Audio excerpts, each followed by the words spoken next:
안녕하세요. 원일이 TV 시작하겠습니다. 장성철 초대석 시간입니다. 어서 오십시오. 안녕하세요. 네, 한 주 잘 놀다 오셨어요? 아, 너무 좋았어요. 아이고, 그 사이에 저 일이 너무 많았어요. 나라가 시끄럽습니다. 아주 시끄럽습니다. 예, 오늘 무슨 얘기부터 해야 될까요? 기본적으로 우리 박원순 네, 참 뭐 안타까운 일입니다. 애도해야 되고 명복을 좀 빌어야 되는데 논란이 좀 많습니다. 많죠. 예, 지금 진영으로도 나뉘어서 그리고 일반 국민들께서도 예, 이것이 과연 서울시민장으로 하는 게 맞는 것이냐라는 것에 대한 의문을 상당히 많이 제기하고 계십니다. 자, 이건 이제 우리 한번 좀 따져봅시다. 네. 서울시 장례로 치르게 되면 노제를 지내게 되고 네. 분향소 설치하게 되고 네. 여기는 시민의 세금이 들어가는 문제이기 때문에 좀 논란의 여지가 좀 있다라는 거죠. 근데 지금 기본적으로 고 박원순 시장께서 네. 업무상 과로라든지 뭐 일을 보시다가 갑자기 이렇게 사망하신 게 아니잖아요. 불미스러운 일 때문에 본인 스스로 극단적인 선택을 하신 거 아닙니까? 네. 그런데 서울시장이라는 직함을 갖고 있다는 이유 하나만으로 그냥 서울시장 장례를 치른다? 네. 이것은 전 상당히 부적절한 것 같다는 생각을 금할 수 없습니다. 서울시에서 이 장례를 치르겠다라고 결정을 할 때 무슨 뭐 어떤 공식 절차라든지 과정을 거쳤나요? 예를 들면은 시의회에서 예. 이렇게 좀 상의를 하는 모양이에요. 예, 예. 근데 시의회 같은 경우도 대략 90% 정도가 지금 민주당 쪽 소속이기 때문에 네. 그냥 서울시에서 이렇게 하겠습니다라고 하니까 그럼 뭐 그렇게 해라라고 그렇게 결정된 것 같아요. 정작 그런데 시민들이 반대하고 나섰구만요. 그렇죠. 그냥 뭐 저쪽에서는 일부 시민이라고 하겠지만, 하지만 아무리 생각해도 이것은 너무나 부적절해요. 이 피해 여성은 그것을 보고 어떻게 생각을 하겠느냐라는 것과 저렇게 무슨 애국 활동을 하다가 예. 이제 갑자기 사망하신 것처럼 되게 크게 이 장례식장도 크게 차렸더라고요. 서울시청 앞에 또 일반 시민 분향소까지 차리고. 네. 이게 과연 적절한 것이냐라는 것에 대해서는 아무리 생각해도 좀 회의감이 들어요. 피해 여성 얘기가 나왔으니까 얘기인데 고소장을 접수를 하고 네. 조사를 한번 딱 받은 다음에 이 불미스러운 일이 터졌단 말이에요. 네. 그러니까 피해 여성이 누구냐에 대한 신상털이가 시작돼서 이미 거의 다 신원이 드러났다 그래요. 뭐 전 사진까지 받고 네. 뭐 네티즌들이 정말 너무 왜냐하면은 잔인해요. 박원순 시장의 비서 진일에 봐야 몇 명 안 되는 거고 12명인가에서 16명 사이잖아요. 그렇죠. 그중에서 젊은 여성 딱딱 골라내면은 신상이 금방 드러나게 돼 나오죠. 있는데 아니 신상을 털어서 뭘 하겠다는 거예요. 가해자로 둔갑시키는 거죠. 너 아. 때문에 박원순 시장, 우리 대권 후보, 예. 우리 시민사회, 우리 뭐 진보 진영의 유력한 대권 후보, 지주, 이 사람을 잃어버렸다. 너 탓이다. 피해 여성이 가해자로 둔갑될 것 같아요. 전 그 점이 되게 걱정돼요. 자, 이게 미투라는 것의 본질이 네. 위계에 의한 성범죄잖아요. 그렇죠. 그죠? 권력을 가지고 있는 이 권력자와 네. 그 밑에 있는 이 약자가 이 위계에 의해서 저항하지 못하고 거기에서 계속 반복적으로 이걸 당하고 주변 사람들한테 하소연을 해도 도와주는 사람도 없고 다 외면하고 이게 이제 위계에 의한 성폭력 사건이 이게 오거돈 부산시장 사건이랑 거의 유사하더라고요. 본질적으로 같죠. 네. 예, 본질적으로 같아. 그런데 그 당사자가 극단적 선택을 해버렸어. 네. 그 순간 우리는 정서적으로 이 가해자, 피해자가 둔갑을 해버리는 상황이에요. 그렇죠. 자칫 잘못하면요. 피해 여성이 지금 정신과 치료를 받고 있다고 하는데 네. 내가 진짜 박원순 시장을 죽였나? 나 때문에 죽었나? 그런 트라우마와 정신적인 충격에서 벗어나지 못할 것 같아요. 이거는 2차 피해라고 저는 생각을 합니다. 3차 피해, 이제 신상 공개될 거예요. 그럼 이분은 지금 대략 80년대 생이라고 하는데 앞으로 살아갈 날들이 너무나 많잖아요. 어떻게 정상적인 사회생활을 할 수 있을지 네. 심히 걱정이 됩니다. 예. 박원순 시장 같은 경우에는요, 뭐 우리 원일이 TV에서도 방송을 하셨지만 제1호 미투 변호사였어요. 맞아요. 예. 그분은 계속 그랬어요. 1993년. 예. 예. 미투 고백은 용기 있는 행동이다. 라고 본인이 또 여러 군데 인터뷰에서 얘기하셨습니다. 네. 근데 어떻게 지금 밝혀진 것은 2017년도부터 이러한 일이 발생했다는 건데, 이거를 정말 아무리 돌아가셨지만 잘못된 것은 잘못된 것이다. 이런 위선적인 행동을 어떻게 하실 수 있었는지 전 정말 이분들 너무 무서워요. 맞아요. 네. 한 가지 제가 짚고 넘어가고 싶은 거는 지금 드러나지는 않고 있는데 이 피해 여성이 그동안에 2017년부터 이 일을 당했기 때문에 주변의 사람들한테 여러 명한테 하소연을 했다는 거잖아요. 그렇다면은 이른바 박원순 시장의 비서진들, 주변의 측근들은 이 사실을, 이 하소연을 알고 있었다는 얘기예요. 알고 있었죠. 그런데 단 한 명도 누구 하나 이거를 도와주겠다고 나서는 사람이 없었다는 거죠. 없었죠. 뭐 자기들 자리 보전 때문에 그런 건 이해가 되는데 지금 이 시점에서 네. 그분들이 모여서 서울특별시 장례로 치르겠다고 결정하고 분향소 설치한 거잖아요. 그분들이죠. 네. 그러면 방조하고 은폐하고 외면했던 분들이 그 안에 들어가 있다는 얘기잖아요. 그럼요. 당사자들이라고 봐야죠. 아니, 이 피해 여성이 얘기했다고 그러잖아요. 나 이런 일 당했습니다. 그랬더니, 아유, 할아버지 같은 분이 손녀한테 그런 거지 뭘 그걸 가지고 그러냐. 이런 식으로 얘기를 했다는 거예요. 이게 말이 됩니까? 그럼 네가 이상한 애다. 이런 식으로. 고소장 보셨죠? 지금 떠돌아다니는 거 아니, SNS에. 내 고소장을 직접 보지는 못했죠. 그 고소장 지금 떠돌아다니는 게 맞대요. 제가 확인해 봤어요. 예. 맞대요. 거기에요. 여러 가지 정말 말로 옮기기 힘든 그러한 박원순 시장의 예. 그러한 행동들이 있습니다. 곧 뭐 밝혀지겠지만 전 정말 그거를 말로 못 옮길 정도로 정말 어쩔 줄을 모르겠더라고요. 그래서 저는요, 박원순 시장, 정말 훌륭한 대권 후보, 훌륭한 시민사회 했던 분, 사망해서 너무 안타깝습니다. 이런 얘기 못 하겠어요. 그렇다고 제가. 그 얘기를 하려고 하는 줄 알았는데. 아니, 저 그 얘기 솔직히 못 하겠어요. 그런데 제가 진짜 이거는 좀 짚고 넘어가고 싶어요. 영향력도 컸고, 권력도 있는 분이 본인의 몹쓸 짓 때문에 이렇게 무책임하게 극단적인 선택을 했다라는 것 자체는 사회 지도층으로서 해선 안 될 일을 마지막까지 한 것이다. 그렇죠. 이 부분은 너무나 잘못됐다라고 말씀드리고 싶습니다. 그렇죠. 그런데 이제 그분은 망자가 됐으니까 망자를 향해서 우리가 더 이상 얘기를 하면은 우리 정서상 갖고 있는 망자에 대한 예의라는 것 때문에 항상 걸림돌이 되는 거예요. 그 질문을 했잖아요. 당 차원에서 어떤 일을 어떻게 하실 겁니까? 라고 얘기했더니 이해찬 대표 뭐라 그랬어요? 큰 예의. 소리 좀 예의가 아니라고. 국민에 대한 예의를 지켜야죠. 그렇죠. 그 피해 여성에 대해서 예의를 지켜야죠. 박원순 시장 사자에 대한 명예만 있습니까? 사자에 대해서도 책임이 있습니다. 피해 여성에 대해서 우리가 명예를 지켜주고 그분의 삶을 지켜줘야죠. 그것이 바로 집권 여당이 할 일 아니겠습니까? 이해찬 대표 얘기했습니다. 오고선 시장 그 미투 사건 났을 때 정말 참담하다, 잘못했다, 일벌백계 하겠다, 사과드린다 이렇게 했는데 이 박원순 시장과 관련해서는 첫 일성이 뭐냐면 내 오랜 친구 너무 안타깝다. 국민한테 버럭하고요.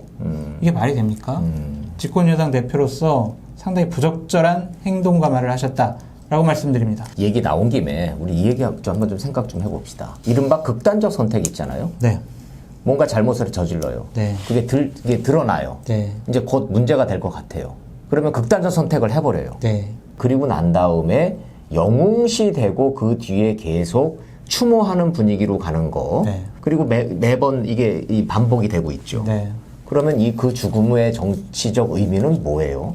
본인들이 그 했던 잘못을 극복을 하고 다시 살아나기 위한 하나의 디딤돌로 삼으려는 것이 아니냐라는 생각이 들어요. 예. 나를 하나 희생을 함으로써 박원순 시장이요. 만약에 극단적인 선택을 하지 않고 저런 계속 조사를 일 때문에 받고 조사받고 실체적 진실을 규명을 하고 또 감옥도 가고 그 민낯이 드러나고 그랬다면 그러면 이제 그쪽 진영은 완전히 초토화되는 거 아니겠습니까?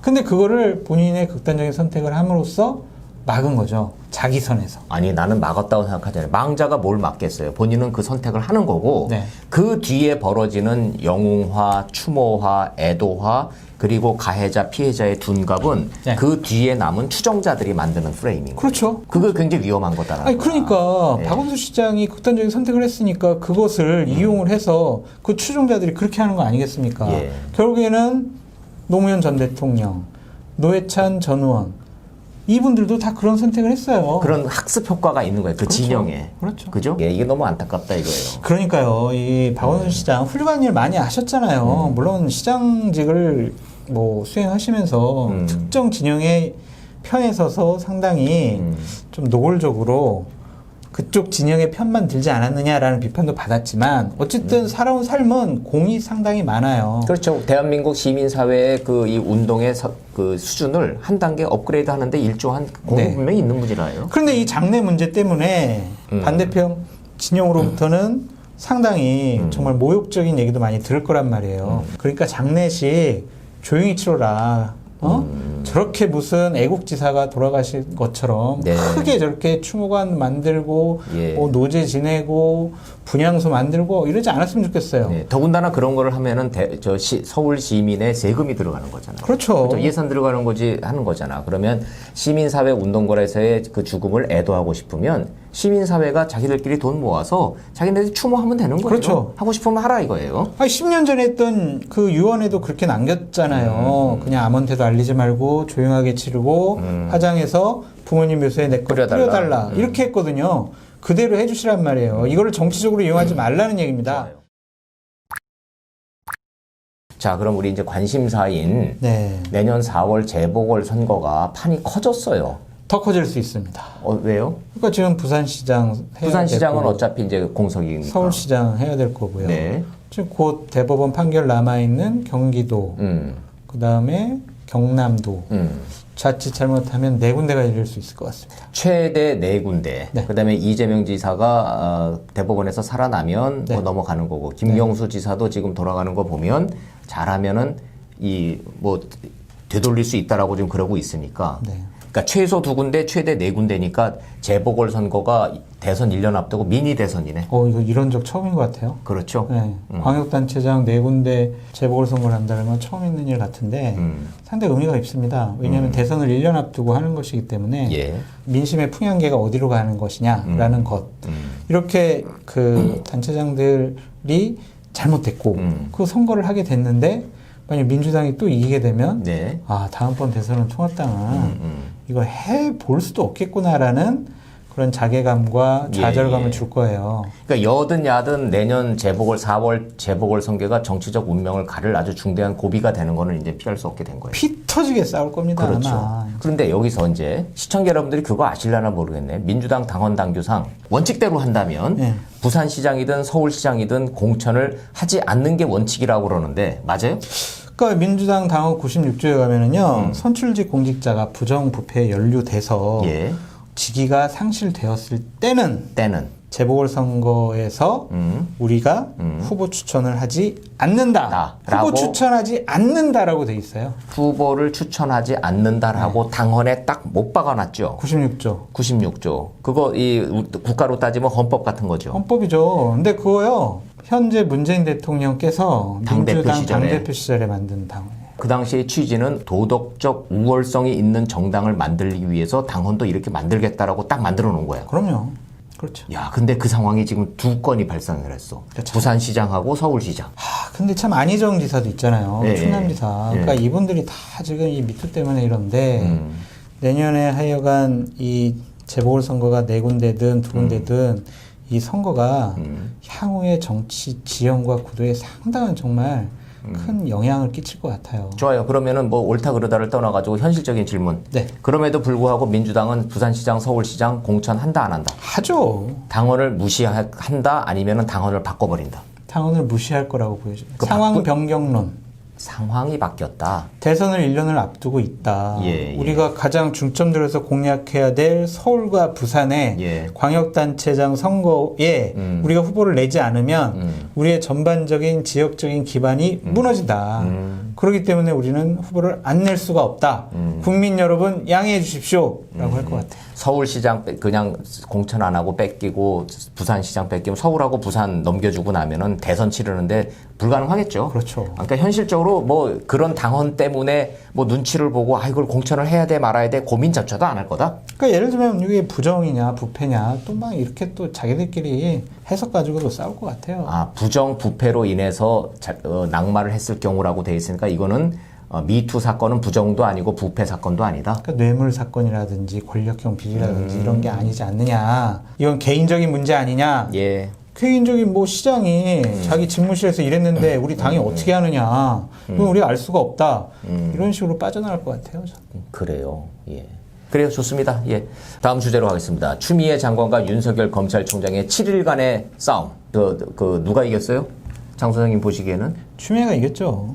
그렇게 봐요? 이길 수밖에 없는 구조죠. 아, 이겼다고 봐요? 왜냐하면은 그래요? 일단은 본인이 서울중앙지검에서 하는 그러한 채널A 관련된 사건에 대해서는 예. 수사 지휘를 할 수 없게 됐잖아요. 윤석열 총장이. 네. 예, 예. 그러니까 추미애 선대, 장관의 예. 뜻대로 된 것이다. 아니 저 국장님이 잘 얘기하셨더만요. 어떻게? 전투에는 이겼지만 전리품이 없다. 예. 근데 어떻게 이겼다 그래? 물론 외견상 추미애 장관이 힘으로 눌렀고 윤석열 총장이 전면 수용할 수밖에 없는 상황으로 몰렸으니까 그럴 수는 있지만 네. 과연 추미애 장관이 원했던 걸 얻었나? 나는 이 의문을 갖고 있는 거예요. 어차피 뭐 쫓아내려고 했던 의도를 달성은 못했지만 어쨌든 추미애 장관의 앞으로의 이 수사 지휘가 이번만으로 안 끝날 것 같아요.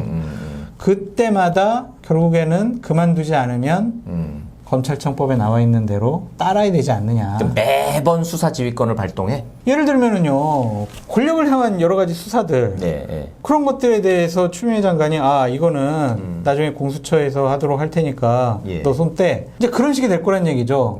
자기 아들과 관련된 사건도 본인이 가이드라인을 제시했잖아요. 건들지 말고. 네. 수사하지 말라는 얘기 아니에요. 어떻게 법무부 장관이래요. 우리 아들이 울고 있으니까 건들지 말라 그랬잖아. 아니 법무부 장관이 어떻게 자기가 조사받아야 될 사건에 대해서 건들지 마라는 그런 가이드라인을 제시하냐고요. 이게 말이 됩니까? 그러니까 이런 것들에 대해서 이제 윤석열 총장은 듣거나 그만두거나 둘 중에 하나 선택을 해야 된단 말이에요. 매번 그 상황으로 선택을 강요받는 상황으로 갈 거기 때문에 이 싸움은 윤석열 총장이 지고 추미애 장관이 완성한 거다. 하지만 이것이 완전하게 뭐 윤석열 총장이 추미애 장관한테 무조건 복종해야지 네. 이런 식의 패배는 아니다. 어쨌든 윤석열 총장도 상당한 내공을 갖춘 그런 검찰총장이잖아요. 본인이 어느 순간 반격의 기회를 잡을 것이다라는 생각도 듭니다. 그래요. 나는 그 대목에 있어서는 좀 생각이 좀 다른데 네. 이제 뭐 야구로 따지면 한 3회 정도 끝난 것 같은데 야구라는 게 9회 말까지 가야 되는 것이고 윤석열 총장이 지금 사퇴하지 않고 버티겠다라는 얘기는 3회에서 그냥 강판 당해서 내려오지 않고 끝까지 가겠다라는 거거든요. 감독은 끌어내리려고 했던 거예요. 그러니까 그렇죠. 야구로 치면은 추미애 감독이 저 투수가 마음에 안 들어. 네. 내가 던지라는 공을 안 던져. 그냥 저 포볼로 내보내라 그러는데 자꾸 직구를 던져 스트라이크를 잡으려고 그러니까 저 투수를 강판시키려고 했는데 실패했단 말이에요. 네. 그런 점에 있어서는 나는 추미애 장관이 이걸 이겼다. 윤석열 총장이 졌다라고 하는 이 이분법적인 거는 너무 겉으로 보는 것만 보는 거다. 결국은 윤석열 총장은 명분을 지키고 지금 투수자를 지키고 있잖아요. 다만 공을 제대로 못 던지는 거지. 공 던질 때마다 분명히 스트라이크 들어왔는데 볼이라 그러니까. 그게 강판은 이제 4회 시킬 수 있고 5회 시킬 수 있잖아요. 이제 곧 시킬 거라고 네, 봐요. 윤석열 총장은 완투하고 싶은데 감독이 내려오라 그러면 내려올 수밖에 없지 않습니까? 아니 내려올 때 내려오더라도 네. 명분과 원칙을 지키고 있으면은 그건 옳으신 말씀이에요. 되는 거예요. 옳으신 네. 말씀. 자, 그런데 국민들이 이제 묻는 질문이 있어요. 그러면 그 이른바 살아있는 권력을 향한 수사 있잖아요. 네. 그거 어떻게 될 것 같아요? 하기가 되게 힘들 것 같아요. 예를 들면은 추 장관 아들 탈영 의혹 문제 같은 경우도 그건 동부지검에서 하고 있어요. 동부지검에서 하고 있는데 5개월 동안 진전이 없어요. 없어요. 인재 참고인 조사 시작했더만요. 네, 윤미향 씨 같은 사건도 2달 됐는데 윤미향 씨 소환 못 하고 있습니다. 그건 남부지검에서 하고 있어. 못 하고 있어요 지금. 그렇기 때문에 소환 일정도 못 잡고 있죠. 네. 그다음에 뭐 다른 여러 가지 또 사건들 있잖아요. 뭐 예를 들면은 지금 최강욱에게 예. 뭐 입장문을 미리 줬다. 이것이 바로 국정농단이다. 문건 유출 유출이다. 사건. 이런 거 최강욱 어떻게 조사할 수 있겠어요? 여기에다도 추미애 장관이 가이드라인 제시했잖아요. 오해할 만한 점이 없다. 입장 밝힐 거 없다. 조사하지 말라는 거잖아요. 이거 어떻게 조사할 거예요? 근데 나는 이거 고발했거든요. 나는 정말 야당에서. 이해가 안 되는 게요. 네. 법무장관의 입장문이잖아요. 네. 청장한테 향하는 이제 입장문을. 네. 그걸 직접 쓴 거는 추미애 장관이 썼다는 거예요. 네. 근데 그거를 웹 문자 그래서 보낸 걸로 보면은 PC에서 보냈다는 얘기죠. 네. 문자 메시지 네. 형식으로. 네. 근데 최강욱 의원하고 네. 이른바 조국 백석 네. 팀들 다 민간인들이죠. 네. 그걸로 쫙 뿌렸어. 네. 근데 이건 발표되기 전에 보낸 거예요. 네. 이게 문건 유출 아닌가? 유출이죠. 그러니까 이게 지금 이번 한 번이 아닌 거예요. 그러니까 정부 부처의 장관의 공식 문건이 초안 상태로 먼저 나간 거죠. 그렇죠. 근데 이거는 어떻게 뭐 실수로 내보낸 게 아니라 그냥 의도적으로 아예 대놓고 문자 메시지로 발송을 한 거잖아. 그러니까 비서실에서 자백했잖아요. 우리가 줬다. 추미애 장관이 주라고 해서 줬다라고 얘기했어요. 추 장관도 얘기를 했어요. 내가 주라고 그랬어. 이렇게 얘기했어. 근데 그게 뭐가 잘못됐어? 이렇게 나오는 거예요. 그래요? 말이 되냐고요, 이게. 그게 뭐가 잘못이야라고 얘기하면은 그 전 사건 추미애 장관이 방금 전에 그랬어요. 박근혜 전 대통령이 뭐 연설문을 할 때 야 뭐가 좀 잘못됐는지 그 저 최순실이한테 좀 최 선생님한테 보내서 좀 데스킹 좀 받아 그런 거잖아요. 최순실은 자격이 없는 사람인데 네. 최강욱은 그래도 자격이 있어? 변호사도 하고 이렇게 의원이고 하니까 자격이 있는 거 아니 아니냐. 말이 되는 소리를 해야지. 그러면 조국 제가 생각해도 백서팀이라고 말이 안 예. 말해놓고도 말 안 되죠. 예. 이른바 조국 백서팀이라고 한 사람들은 민간인들이란 말이에요. 정부의 이 공식 그 문건을 그거를 같이 논의할 국정을 논의할 만한 자격을 국민들로부터 부여받은 사람이냐고. 국정이 아니라고 생각하나 봐요. 이게 그럼 국정이 아니면 뭐예요? 아니, 그러니까 그걸 생각을 안 하는 거죠. 생각을 안 한다, 하기 싫다, 하지 않아도 된다. 그렇게 생각하는 것 같아요. 그래요. 네. 근데 세기는 센 모양이네. 이게 만약에 입장이 바뀌어서 추미애 장관이 미래통합당에 있는 어떤 의원이라고 쳐봐요. 아들 문제 터져, 문건 유출 터져. 가만히 있겠어요? 이상한 나라가 돼가고 있는 것 같습니다. 아무리 생각해도 이건 옳지 못해요. 경험해보지 못한 나라가 지금 가고 있어요. 네. 좋습니다. 그래서 그 야당이 요구하고 있는 국정조사 요구 실효성이 있을 것 같다 없을 것 같다 정리 좀 해보죠. 그냥 정치적인 하나의 그냥 이벤트로 보시면 될 것 같습니다. 국정조사야 100명의 의원이 이렇게 하자고 요구를 하면 되는데 요구는 할 수 있어요. 예, 제적 과반수, 그러니까 150명 이상이 찬성을 해야 되고 여당이 참여하지 않는 국정조사는 그 뭐라고 해야 되나 행정부 이런 데서 안 받아들여요. 그냥 자료도 안 주고 뭐 어디 니들 사무실 가서 방문해가지고 조사할게 그래도 문 안 열어줘요. 그러니까 미래통합당이 국정조사를 하겠다라고 이렇게 얘기해도 기사가 크게 안 나오는 이유가 민주당에서 콧방귀도 안 끼고 쳐다도 안 보는 이상 실효성이 없기 없어요. 때문이다.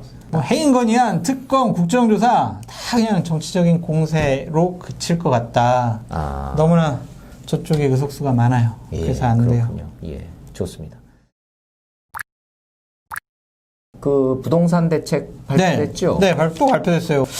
아무리 생각해도 이건 정말 주요 내용이 뭐예요? 잘못된 것 같아요. 예를 들면은 근데 이런 거죠. 종부세 최고 6%, 양도세 70%, 취득세 12%, 부동산 세제를 강화하겠다. 세금 강화하겠다. 세금 내가 집 가지고 있는 사람 세금 왕창 때릴 테니까 당신들 집 안 파나 두고 보자. 이런 감정적인 정책이라고 저는 생각이 들어요. 근데 집을 팔려고 하면은 뭐 보유세를 높이겠다 그러면은 그거는 뭐 그 지금까지 추세가 그래서 그렇다 치고 네. 매물로 집을 팔도록 유도를 하려면은 거래세를 낮춰줘야 되는데 양도세 낮춰야죠. 근데 양도세 거래세도 같이 올린 거죠? 같이 올렸어요, 그냥. 그럼 보유세도 뭐 올리고 양도세도 올리면서 집은 팔아라? 네. 어떻게? 그냥 팔아라 해요. 무조건 팔아라? 자, 우리 부동산 세율 이렇게 높이니까 집 파세요. 안 파시면은요 더 높입니다. 팔 때까지 높여요. 끝. 끝. 네. 그다음에 지금 20, 30대 결혼을 앞둔 친구들 대출도 막아놨잖아요. 예. 대출해가지고 좀 집 사고 40대들 조금 더 대출 받아서 넓은 집으로 가고 이렇게 해야 되는데 이런 사다리를 완전히 부러뜨려 버렸잖아요. 다 좋아요. 뭐 네. 집값이 너무 올랐으니까 정부가 뭔가 해야 되겠다는 건 이해를 할 만한데 네. 젊은 사람들이 사지도 못하게 하고 네. 중년층들이 올마 가지도 못하게 하고 네. 노년층들이 팔지도 못하게 하고 그럼 어쩌라는 얘기야 도대체? 그냥 팔아라는 거예요, 그냥. 그냥 팔아라. 그래요? 근데 이 정부가 웃긴 게 뭐냐면은 이게 이제 그러면 딱 네 글자네. 우격다짐. 네. 그냥 팔어 이거죠. 그냥 팔어. 네. 팔기는 팔아야 된다는 얘기인데 시장이 어떻게 갈지는 뭐 우리는 뭐 전문가가 아니니까 잘 모르겠어요. 하여튼 지켜보자고요. 자기네들 국회의원들하고 공직자들부터 팔라고 하세요. 사람들 자기네들은 안 팔고. 김조한 누구죠? 정책실장 민정수석? 민정수석 예. 도곡동하고 잠실에 갖고 계셔서 언제 파는지 크시대요. 두고 볼 거예요, 내가. 그분이 민정수석이기 때문에 고민이 제일 크시다 그러더라고요. 그만두지 않을까요? 아니 근데 마음대로 팔 수도 없어. 왜요? 거기는 저기 주택거래 허가제에 걸려가지고 싸게 내놓으면 되잖아요. 응? 싸게. 구청장한테 허가를 받아야지 팔 수 있대요. 이 공산주의네 완전히. 집도 마음대로 못 팔고. 이게 하여튼 우격다짐.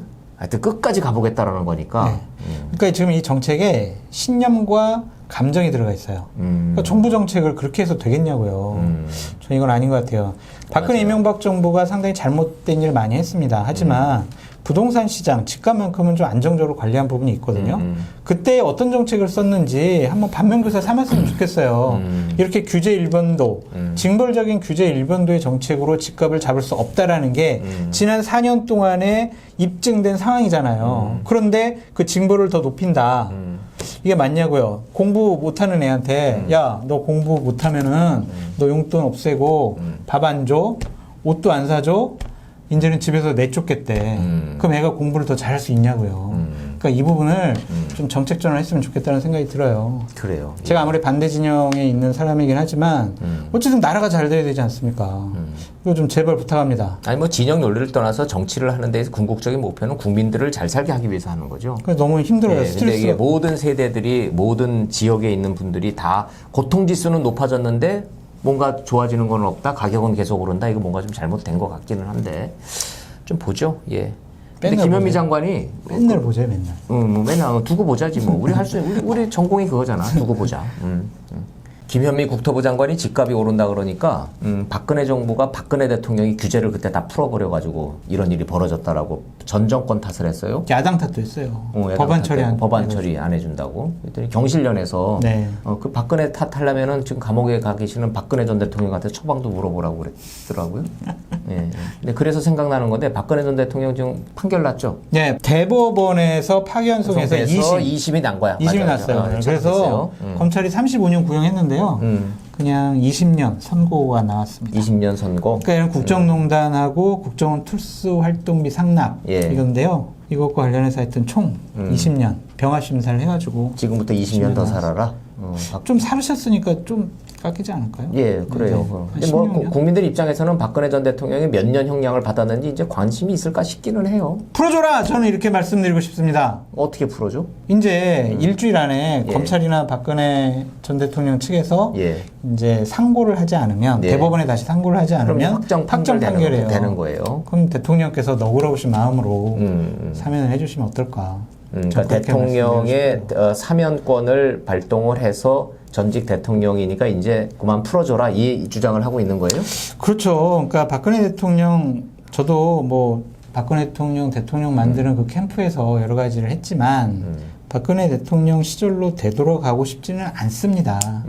박근혜 대통령 국회에서 탄핵 당했잖아요. 헌법재판소로부터 결정 났고 법률적으로 판단됐고 그 법률적, 정치적, 도덕적 판결 이미 판단은 다 받은 거예요. 판결 판단이 다 예, 끝났다. 딱 하나 이제 역사적 판단 하나 남은 건데 네. 그거는 이제 우리 생애에 이루어지는 게 아니니까 그렇죠. 그건 역사의 영역으로 남겨두고 네. 현실 정치에서의 박근혜 전 대통령은 탄핵 대통령으로 이제는 규정이 됐어요. 법적, 정치적 판단이 됐어. 네. 자, 문제는 네. 그러니 이제 그만하고 풀어줘라. 네. 여기에 대해서는 국민적 공감대가 있나요? 아직 없는 것 같아요. 없지만 어쨌든 좀 문재인 대통령께서 결자해지 차원에서 예. 너그러운 마음을 갖고 국민 통합 차원에서 좀 해결해 주셨으면 좋지 않을까라는 생각이 듭니다. 전두환, 노태우 이 두 전직 대통령도 다 사면해 줬잖아요. 그렇죠. 사람도 많이 죽이고 뇌물도 많이 먹고 나라를 혼란스럽게 했지만 어쨌든 사면을 해줬지 않습니까? 김대중 전 대통령 때. 김영삼 대통령 해주지 않았어요? 김영삼, 김대중 대통령. 대통령. 예, 예. 하여간 아니다. YS 그 김영삼 전 대통령이 했고 네. 그리고 난 다음에 청와대로 불러서 같이 밥을 먹은 거는 김대중 전 대통령이에요. 네. 그러니까 이 그 뭐 화해, 용서, 네. 평화 이런 거를 실천한 대통령이 이제 김대중 전 대통령이었고 네. 그런 같은 전례를 적용을 해서 문재인 대통령이 박근혜 전 대통령 이제 그만 사면해라 이 요구를 하고 있는 거예요? 네, 근데 이거 시청자 여러분 오해하지 마세요. 그러니까 박근혜 전 대통령이 죄가 없다라든지 잘못을 안 했다라든지 이런 거 아닙니다. 그게 아니고 이미 사법적인 판단이 이제 일주일 후면은 완결이 될 수도 있어요. 예. 그러니까 이제는 좀 사면에 대해서 국민적인 합의를 좀 모아가고 대통령께서 판단을 내려주시면 어떨까 라는 생각이 듭니다. 장성철 소장님은 지금 애타게 말씀을 하고 계시지만 저는 이 문제가 국민적 이슈가 돼서 여기에 대한 어떤 토론이 벌어지고 논의가 이뤄지고 청와대에서 고민하고 하는 상황으로 갈 것 같지는 않아요. 그러네요. 왜냐하면 이 문제가 지금 끼어들 만큼 이렇게 한가한 상황이 아닌 거예요. 네. 왜냐하면 이거 잘못하면요. 네. 이 지금 현재 돌아가는 게 문재인 대통령의 레임덕으로 갈 수 있는 그런 상황으로 민주당도 보고 있다는 거예요. 부동산 문제요? 아니 부동산 문제도 그렇고 그다음에 지금 요새 새로 터지는 것들 있잖아요. 옵티머스. 네. 예. 라임 펀드, 옵티머스 펀드 이거 굉장히 복잡하고 뭐 일반 국민들이 이해하기 어려운 문제기는 한데 그 김어준 흉내 내는 건 아니고 냄새가 너무 나잖아. 다음 주에 정리해 주실 거죠? 그러니까 우리가 다음 주에는 그 얘기를 해야 될것 국장님이 같아. 정리 좀 해주세요. 제가 맨날 국장님 방송 보고 예. 또 이제 방송사 가서 이렇게 얘기를 하는데 공부를 상당히 많이 잘 시켜주시더라고요. 그래서 저한테 주말에 연구하셔가지고 이스타항공 이상직 의원. 그 진짜 나쁜 사람 같아요. 전 정말. 아니 그러니까 뭐 같아요라 소리는 막 하면 나빠요. 안 되지. 옵티머스는 그 한양대 그 80년대 학번들 맞아요. 임종석 또 뭐 같이 또 시작해서 청와대 또 들어가 있잖아요. 그렇죠. 신방도 같이 예. 그래서 이런 문제들을 청와대가 신경을 쓰고 있기 때문에 그래서 저는 이 추미애가 윤석열에 대해서 이번에 지휘권 세게 이제 드라이브 건 거가 이런 사건들을 막으려고 한 것이 아니냐라는 생각이 들어요. 결국은 네. 이게 이제 서울중앙지검 이성윤 지검장 밑에 있는 중앙지검에서 조사를 하고 있다고 하는데 언론 보도를 보면 뭐 수사진 확대 개편한다고 하고 있어요. 제대로 조사가 될까요? 라임 사건처럼 조사해보니까 별거 없네. 이런 식이 나오지 않을까 걱정됩니다. 그러니까 이게 옵티머스 사건은 이제 시작도 안 했는데 지금 외국으로 도망가서 지금 기소 중지된 분이 있잖아요. 예, 그분부터 이제 시작해서 이제 고구마 줄기처럼 계속 나오게 돼 있는 건데 안 들어올 것 같은데요. 기소 중지니까 안 들어오겠죠. 이미 기소 중지예요. 내 돈 가지고 내가 외국 나가는데 왜 뭐라 그러냐 하면서 아까 언론 인터뷰 봤어요. 근데 이제 재밌는 거는요. 그 외국으로 지금 도망간 분, 그 핵심 인물이라는 분이 기소 중지 상태니까 도망간 거잖아요. 벌써 한 1년도 넘었잖아요. 그래서 무슨 자본시장법이라든지 무슨 금융 관련 범죄 때문에 도망간 거로 생각하잖아요. 국민들이. 정작 기소 중지된 사유는 뭔지 알아요? 뭐예요? 강간치상. 참. 성범죄예요, 성범죄. 파렴치하네. 그러니까 지금 황당한 거예요, 지금. 참나 그러네요. 예. 그래서 우리가 한번 좀 연구를 좀 해볼 필요가 있는데. 국장님이 연구하세요. 예, 그 연구해서 그 시청자 여러분들한테 좀 설명해 줄 필요가 좀 있어요. 부탁드리겠습니다. 자, 좋습니다. 그럼 이제 정리가 됐는데 지난 한 주 아주 숨가뻤어요. 숨가뻤습니다. 갑자기 터진 박원순 서울시장의 극단적인 선택도 충격적이었고. 네. 한 가지만 좀 말씀드리고 싶은 게 예. 있어요. 부동산 문제와 관련해서 국회의원들, 공직자들 집 몇 채 있는 거 뭐 자기 돈으로 사가지고 오른 거 어쩔 수가 없는데 저는 김홍걸 의원의 3주택 저는 이것은 좀 문제 삼아야 된다고 생각이 듭니다. 왜 하필은 꼭 김홍걸 의원만 문제될 게 있어요? 김홍걸 의원 같은 경우에는 2002년도인가요? 그때 최규성 게이트를 해서 예. 36억 5천 정도의 뇌물을 받아서 실형까지 받지 않았습니까? 맞아요. 예. 실형 살고 나왔어요. 그 뇌물로 집을 산 것이 아니냐라고 저는 추측해 봐요. 그런 의혹이 일고 있어요. 제 추측이에요. 예, 강남에 있거든요. 마포, 강남에 2채, 예. 마포에 한 채, 강남 2채 이렇게 있거든요. 뭐냐면은 시장경제 체제 하에서 집을 사고 집값이 올랐다고 그래서 잘못된 것은 아니다. 하지만 이렇게 부정한 냄새가 나는 돈으로 집을 사서 재산을 불린 것은 잘못된 것이니 이 부분은 분명히 밝혀야 된다. 장설철 소장님이 그렇게 말씀하시는 그 나름대로 합리적 이유가 있는 게 그럼요. 김홍걸 의원 같은 경우에는 지금까지 단 한 번도 경제 활동을 해본 적이 없는 분이에요. 없죠. 돈을 벌어보신 흔적이 없기는 해요. 그래서 그런 얘기가 나오는구나. 알겠습니다. 자, 지난 한 주도 숨가쁘게 지나갔고 네. 그럼 다음 한 주도 또 정치권이 굉장히 시끄럽게 돌아갈 것 같은데 네. 마지막으로 제가 이거 하나만 하고서 정리하겠습니다. 미래통합당 요새 뭐 하고 있어요? 뭐 하고 있는지 모르겠는데요. 뭐 하고 있나? 그냥 사라졌어요. 그러니까 이 정치 무대에서 이런 호재가 많은데. 이런 일들이 벌어지고 있는데 야당의 존재가 너무 없어. 없어요. 예. 근데 저는 한편으로는 미래통합당의 비호감도가 높잖아요. 그래서 저는 호감도를 높이는 게 아니라 일단은 비호감도부터 낮춰서 나중에 득점할 수 있는 그러한 기반을 마련해 놓는 것도 좋다. 괜히 예를 들면 박원순 이 사망 전국에 말 한 번 누가 잘못해가지고 쟤네들은 또 막말하네. 예, 예. 어떻게 망자한테 저런 얘기를 해. 이런 또 공격을 받을 게 뻔해요. 실수하면. 그러니까 차라리 그냥 사라져 있는 것도 좋다. 잘할 자신 없으면 그냥 가만히라도 있어라. 예, 추미애하고 윤석열하고 싸우고 막 예. 이런 뭐 자기들끼리 부동산 문제 때문에 막 치고받고 싸우고 그냥 민주당에서 자 김현미 너도 그만두라 하고서 자기들끼리 싸우고 그냥 싸움을 구경만 해라. 그것도 좋은 거다 말씀드려요. 거기서는 나랑 생각이 완전히 다르시구나. 왜요? 아니 야당이 역할을 해줘야죠. 아직 공격수가 없는데 무슨 득점을 해요? 못해요. 그러니까, 지금. 예. 그럼 공격수가 없으면 공격수를 훈련을 시켜서라도 이 정치가 균형을 맞추면서 가야 되는데 조금 더 연습하라고 하세요. 예, 야당이 너무 존재감이 없다 보니까 국민들이 보기에는 야, 저 야당 저럴 거면 차라리 그냥 총사퇴 얘기 나오는 게 그래서 나오는 거 아니에요? 종사퇴는 하지 말라고 하고요. 그냥 어쨌든 일할 때 타자들밖에 없어서 지금 잘못 나오면 맨날 헛스윙 삼진 당하니까 좀 더 연습하고 나오라고 격려 좀 해주시죠. 맞아요. 예. 존재감 없는 야당 예. 너무 두드러 패면은 완전히 죽어요. 존재감 없는 야당 너무 밟으면 그냥 아예 싹이 죽는다. 그럼요. 그래도 뭐 하여튼 할 얘기는 해야 되는 거고. 그렇죠. 예, 좋습니다. 하여튼 야당이 왜 이렇게 지리멸멸하고 존재감이 없는가에 대해서 한번 좀 국민 여러분들한테 한번 좀 환기시켜 드리는 차원에서 얘기를 좀 해봤어요. 역시 답은 없네요. 없어요. 지도자가 나와야 돼요. 지도자가. 그때까지는 답이 없다 말씀드립니다. 좋습니다. 알겠습니다. 자, 다음 문제는 어떻게 예상하세요? 다음에는 제가 좀 더 소리 지를 수 있도록 더 많이 공부를 해오고요. 결국에는 다음 주에는 초까지는 네. 기본적으로 이 박원순 사망 정국 이것이 계속 될 것 같고 그 이후에는 계속 부동산 문제도 계속 논란이 될 것 같다라는 생각이 듭니다. 알겠습니다. 다음 시간에까지 또 정리해서 또 우리 원일이 TV 시청자 여러분들한테 또 전해드리도록 하죠. 여기까지 정리하도록 하겠습니다. 자, 오늘 고맙습니다. 감사합니다. 감사합니다. 안녕히 계십시오.